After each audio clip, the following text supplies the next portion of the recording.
परीक्षित को कब सुनाई? तो सूत जी कहते महाभारत युद्ध जब समाप्त हो गया,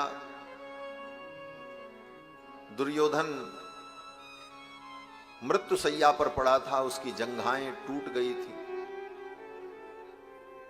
भीम ने अपनी गदा से दुर्योधन की जंघाओं को तोड़ दिया था, क्योंकि भीम ने प्रतिज्ञा की थी कि सभा में ताल ठोंक करके दुर्योधन ने कहा था द्रौपदी को निर्वस्त्र करके मेरी जंघाओं पर बैठा दो। उस समय भीम ने प्रतिज्ञा की थी, अगर मैं असली क्षत्रिय कुमार हूं, कुरुवंश का हूं, तो तुम्हारी इन जंघाओं को मैं अपनी गदा से तोड़ दूंगा। ये प्रतिज्ञा की थी। महाभारत युद्ध में भीम की इस प्रतिज्ञा को पूर्ण करने के लिए भगवान ने सारे उपाय किए। भगवान कितने भक्त वत्सल हैं। भगवान अपनी प्रतिज्ञा भले छोड़ दें, लेकिन अपने भक्तों की प्रतिज्ञा को नष्ट नहीं होने देते। ये पांडव भगवान के परम भक्त हैं। मम प्राणा ही पांडवाः। भगवान कहते हैं ये पांडव मेरे प्राण हैं। जैसे व्यक्ति के शरीर में 5 प्राण होता है, प्राण अपान व्यान समान उदान, भगवान कहते ये पांचों पांडव मेरे 5 प्राण हैं। मम प्राणा ही पांडवाः। और अपने भक्तों की प्रतिज्ञा के लिए भगवान अपनी प्रतिज्ञा छोड़ देते। महाभारत में ठाकुर ने अपनी प्रतिज्ञा छोड़ी, और प्रतिज्ञा ही नहीं, अपनी प्रतिज्ञा छोड़ी, अपना पद छोड़ा, अपनी गरिमा को भी छोड़ दिया। यहां तक कि भगवान ने अपने भक्तों के लिए छोटे से छोटे काम को किया, लेकिन अपने भक्तों की प्रतिज्ञा नहीं टूटने दी। हां, वो भक्त चाहे कौरव पक्ष का हो चाहे पांडव पक्ष का हो, इससे मतलब नहीं, भक्त होना चाहिए। पितामह कौरव पक्ष के थे, लेकिन पितामह की प्रतिज्ञा को भी ठाकुर ने रखा। पितामह ने प्रतिज्ञा की कि हम शस्त्र उठवाएंगे कृष्ण से, और कृष्ण ने प्रतिज्ञा की हम शस्त्र नहीं उठाएंगे। भगवान ने कहा भक्त की ही प्रतिज्ञा बच जाए, हमारी बचे चाहे न बचे। अपनी प्रतिज्ञा छोड़ दी और भक्त भीष्म की प्रतिज्ञा रखी। भीम ने प्रतिज्ञा की थी मैं दुर्योधन की जंघाओं को तोड़ दूं। दुर्योधन ने बड़ा प्रयास किया। दुर्योधन की मां गांधारी ने कहा, गांधारी ने जीवन भर अपनी आंखों पर पट्टी बांध रखा था। यह तप था, गांधारी का त्याग था, और तपस्या त्याग में तो बड़ा बल होता है। पुत्र मोह में पड़ करके गांधारी ने कहा बेटा आज तक मैंने कभी संसार नहीं देखा।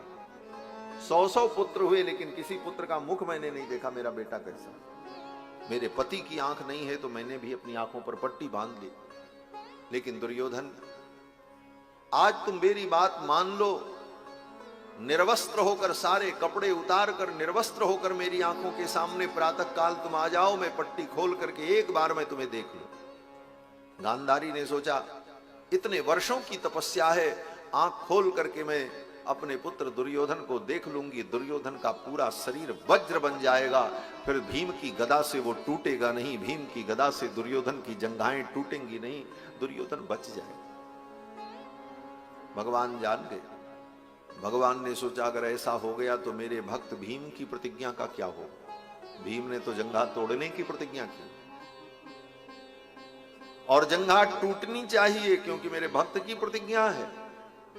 इसलिए भगवान ने ऐसी लीला रच दी। भगवान ने जाकर के दुर्योधन से कहा मां के पास जा रहे हो? बोले हाँ, मां की आज्ञा है निर्वस्त्र होकर के जाने की। बोले लज्जा नहीं आएगी? बच्चे होते तो कोई बात नहीं, इतने बड़े जवान हो गए, निर्वस्त्र होकर मां के सामने जाओगे? कम से कम अपने गुप्तांग को तो ढक लो। बोले मां की आज्ञा है निर्वस्त्र होकर। तो भगवान तो बड़े चतुर। भगवान ने कहा ठीक है, मां ने निर्वस्त्र कहा है ना, तो वस्त्र मत पहनो। अंग ढकने की बात मैं कह रहा हूं, वस्त्र पहनने की नहीं। बोले तो कैसे? भगवान ने कहा केले का पत्ता लपेट लो। केले का पत्ता कोई कपड़ा थोड़ी होता है, निर्वस्त्र हो जाओगे। मां ने तो वस्त्र की बात की है, केले का पत्ता तो कोई कपड़ा होता नहीं है, और अंग भी ढक जाएगा और मां की बात भी रह जाएगी। भगवान ने ऐसी पट्टी पढ़ाई दुर्योधन को। दुर्योधन केले का पत्ता लपेट करके कमर में अपने गुप्तांगों को ढक करके जब पहुंचा, गांधारी ने अपनी पट्टी खोली। गांधारी की दृष्टि पड़ते ही दुर्योधन का पूरा शरीर वज्र के समान हो गया, लेकिन जहां केले का पत्ता लिपटा हुआ था जंघाओं पर उतनी दूर दृष्टि नहीं पड़ी और वो अंग कमजोर रह गया।